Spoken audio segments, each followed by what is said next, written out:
one tells you when you start in sales that you need a crash course in juggling, not juggling balls in the air, but juggling all the deals with clients that need follow through and juggling all the deals that are cooking away but not quite ready yet. We can get ourselves into trouble if we don't acquit ourselves well in this juggling venture. Find out why that is very important very shortly.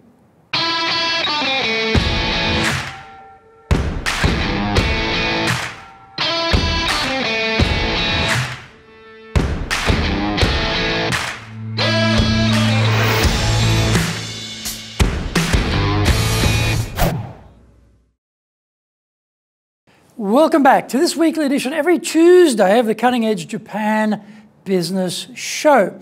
I'm your host, Dr. Greg Story, your corporate coaching and training guy, president of Dale Carnegie Training here in Japan and the best-selling author of Japan Sales Mastery. We are bringing the show to you from our High Performance Center here in Akasaka in Minato-ku, the business center of Tokyo.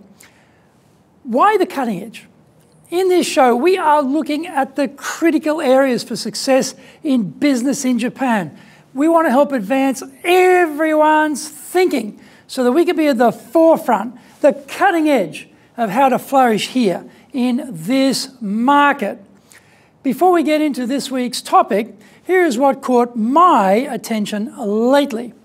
Toyota Motor Corporation is setting up a joint venture with Chinese ride-hailing giant Didi Chuxing Technology Company. Toyota is investing $600 million into the new venture to expand its business in China. GAC Toyota Motor Company is a joint venture between China's Guangzhou Automobile Group, and they will also join in the project. Toyota aims to promote the use of electric vehicles suitable for future mobility services in China, the world's biggest auto market. In a bid to transform itself into a mobility company, Toyota has established Monet Technologies with investment from SoftBank Group Corporation. Toyota also invested $1 billion into Uber Technologies' new subsidiary to develop autonomous vehicles together with the SoftBank Group and auto supplier Denso Corporation. In other news, a Science Ministry committee of experts have approved Japan's first research involving the injection of human-induced pluripotent stem iPS cells into fertilized animal eggs with the aim of growing human organs. The aim is to use human organs for transplantation in the future.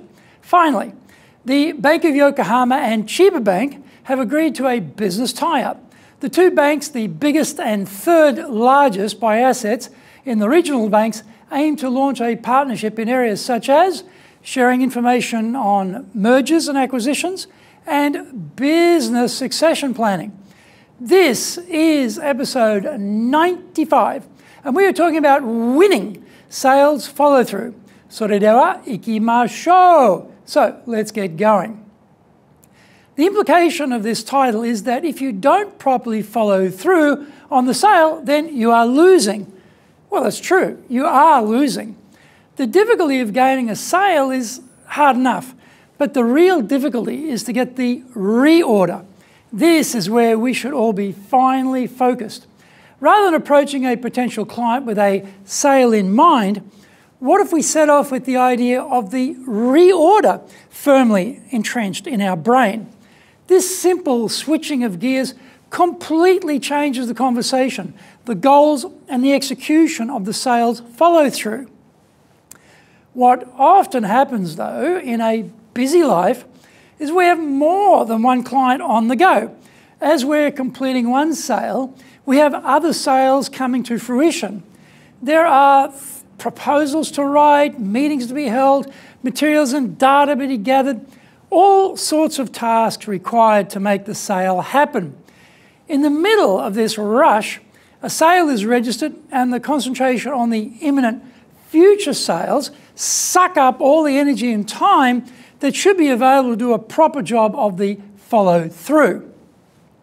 We need to think carefully about our workload and ensure that above all, we protect our reputation for reliability. If we are going through the valley of sales death, where we've run out of prospects and the sales pipeline is completely empty, we may be rushing around like a maniac trying to reboot the sales process.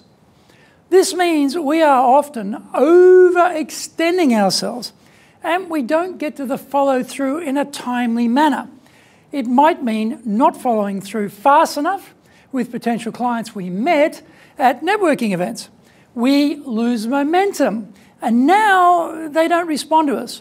It might mean that we've sealed the sale and then mentally moved on to securing the next one without properly nailing down the execution piece of the first sale we have just completed. One key thing we need to check with the clients is, what are their expectations on the follow-through? Be they someone to meet after the networking event or actual clients who've just purchased from us. Clients themselves are genius at this. You meet them, hit them up for a follow-on meeting, and they say, contact me after Golden Week in May, after All Bond summer holidays in August, after Silver Week in September, after the Born-in-Kai season, the end of the year, after Oshogatsu, New Year. Basically, they are trying to condition our expectations of getting a meeting with them. That is to say, they are resisting our efforts to see them by trying to slip out of our schedules. We can take a leaf out of their book too and make sure we set up the proper expectations for our follow-through. If we are going to be busy, then we should say, is it okay if I get back to you in a week or so regarding scheduling our follow-up meeting? In this way, we are not putting too much pressure on ourselves if we think we cannot actually squeeze in this next meeting reasonably soon. If we have had the meeting, gone through our offer and have promised to send a proposal with pricing, then again, we need to consider what is the time frame which will allow us to remain in control and project the best image of trustworthiness and reliability. We could say, thank you for the meeting today. Would you mind if I shoot the proposal out to you in 2 weeks' time? If we have just made the sale, then we could be looking at conditioning the follow-through by saying, would it be too much trouble if I sent you the necessary materials you've requested in about 2 weeks' time? I struggle with this myself. I get on a roll and pump up the client meetings. Then the proposals have to start rolling out, and this is highly time-consuming. The days are filled with more and more meetings, and the time between them to do the follow-up gets squeezed. Deadlines start to get missed or start to drift, and things start to fall off the table and not get done at all. I have to have a few harsh words with myself and tell myself to stop biting off more than I can chew. Often the client will stall you on the decision. We will study the materials and get back to you.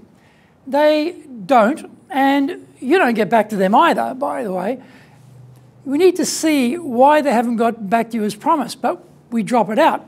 This is because you have moved on seamlessly to the next client meeting, then the next subsequent round of either follow-through promises or genuine undertakings, which are often slow to materialise. Sales brethren, don't expect the client to do all the work on the follow-through. That is our job. So, the first step is to condition the client's expectations as you end the meeting about what will happen next and when it will happen.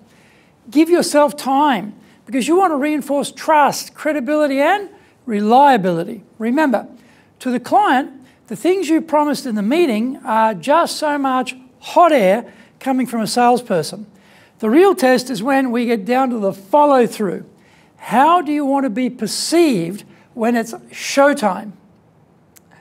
Having set the time frames in a reasonable way so that you don't blow yourself up, You now have to really ensure you deliver what was promised on time or even slightly ahead of time.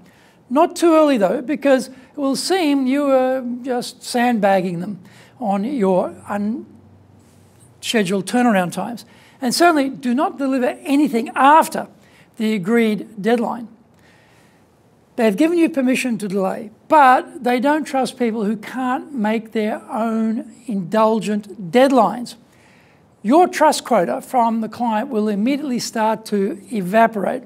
Remember, our objective here is the reorder, not just a single sale. Find out more when we come back from the break. If you want to be successful as a leader, do the Leadership Training for Managers course. All companies need people who can both manage and lead. Leading people screams out for real skills in communication, dealing with all different types of people, being excellent at innovation, planning, delegation, handling mistakes, doing performance reviews really well, and inspiring and motivating the team. Do the Leadership Training for Managers course now in either Japanese or English. The bestseller, Japan Sales Mastery, is the new Bible of selling in Japan. To sell to Japanese buyers, you need to create long-term partner-level trust, fully understand Japanese buyers' real needs, convince buyers with your solutions, overcome their hesitation, fear, and doubt, know how to ask for the order, ensure repeat orders. This book is a product of 30 plus years in the trenches selling in Japan. Order Japan Sales Mastery now.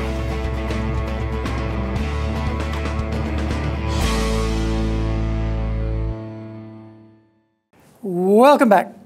You might worry about all the potential business you have left on the table by taking this extra time to concentrate on the follow-through with this one client. The trade-off is that your reputation remains solid gold and you are going to ensure you will be around for a long time, not just a good time. The terms of the deal will have certain specifications and these must be met. If you unilaterally decide to alter them and then announce the fact as a fait accompli to the client, expect trouble. Flexibility is not a widespread trait here in business in Japan, so expect a possible client meltdown. There are so many human relations complexities in play here in Japan because the people we are talking to have promised something specific to others. If we don't fulfill our side of the bargain, then our clients lose face with their buyers. This is the modern commercial equivalent of seppuku, or suicide in Japan. The clients are more concerned about their long-term position in the market based on established trust than they are about saving a few pennies on the pound. They will never deal with you again because the risk is too high against the potential reward. You don't want that. You don't want that reputation. It will always come back to bite you when you can least afford it. In this social media world we live in now, bad news travels vast distances at light speed. You may have seen entertainment programs where the performer has a number of large plates spinning on thin, reedy-looking sticks. As they increase the number of plates in motion, they get busier and busier, rushing around to keep them all spinning so that none crash and get broken. This is the sales life of follow-through. If we overestimate our capacity and launch too many of these items to follow through at the same time, like those spinning plates, we will falter and crash. We need to have a brilliant technology for time control and time management. We need to be highly disciplined. We need to have excellent memo-taking skills to ensure we write down what needs to happen next. Never try to commit to memory the many things you have to do unless you are operating at the genius level of detail recall. There's an ancient piece of wisdom on this. The faintest ink is superior to the best memory. Write it all down in detail so that it is clear, creates a retrievable record and which is then actionable. We need to be able to transfer that information to our schedules and link it back to the required sequences of the follow-through. These all add up to our completion of the promise. Often, we depend on others for some parts of the follow-through, and this is where we need to be excellent at delegation. The main reason we don't delegate at all and blow ourselves up is we are scared to rely on others. Somewhere in the past, we were let down, and we are haunted by that memory for our entire working lives. We cannot grow unless we get leverage. The chief source of leverage is other willing hands. The issue with delegation is we don't do it properly, and then we conclude the tool, rather than the tradesperson, is the problem. When delegating, there are some fundamental steps which must take place in order for us to be successful. Firstly, we need to plan the delegation and select the best person for the task. This sounds infinitely reasonable, except we usually select the person who looks the least busy instead. Later, we wonder why we have trouble on our hands. The next step is we meet with that person to explain the task. This is where 99% of people get it wrong. They tend toward the dump it approach rather than the sell it approach. The dump it approach is where they just hand off the task and maybe explain a few of the details. Typically, they just say, I need this done by next Monday. They leave out the why and the what's in it for you part of the conversation. Having explained the background, the why, their self-interest in the project, etc., we now work with the person being delegated to on the timeline and delivery method. We want them to be doing the main part of this so that they have ownership and control over how they deliver it. There will be milestones towards completion which need to be monitored. At the successful fruition of the delegation, we celebrate the achievement. Follow-through is not a one-time effort. It is an every-time thing. In Japan, there is no margin for forgiveness of an error. We are focused on the reorder, so we begin the follow-through in the way we want to finish. Highly regarded as someone true to their word, who can be trusted and who is totally reliable. Action steps from today. 1, understand the risks of poor execution after the sale has been completed. 2, control the client's expectations. 3, realize if you have too much on your plate, you need to slow down the pace. 4, gather the best time control and time management methods you can find and use them. 5, write it all down someplace where you can later find the notes. And 6, use proper delegation methods that lead to success. The Cutting Edge Japan Business Show is here to help you succeed in Japan. Subscribe on YouTube. Share it with your family, friends, and colleagues. Become a regular. Thank you for watching this episode, and remember, hit the subscribe button. Our website details are on screen now, enjapan.dalecarnegie.com. It is awesome value, so check it out. Please leave me some feedback on YouTube. I would love to know how this show has helped and what other topics you are interested in for me to cover. Remember, I'm here as a free resource to help you, so just tell me how I can help you best. You might also enjoy my podcasts. Look for the Leadership Japan series, the Presentations Japan series, and the Sales Japan series, wherever you get your podcasts. In episode 96, we are talking about ignore your business school advice. Uh-oh. Find out more about that next week. So, yoroshiku onegai itashimasu. Please join me for the next episode of the Cutting Edge Japan Business Show. We are here to help you, and we've only got one direction in mind for you and your business, and that is up.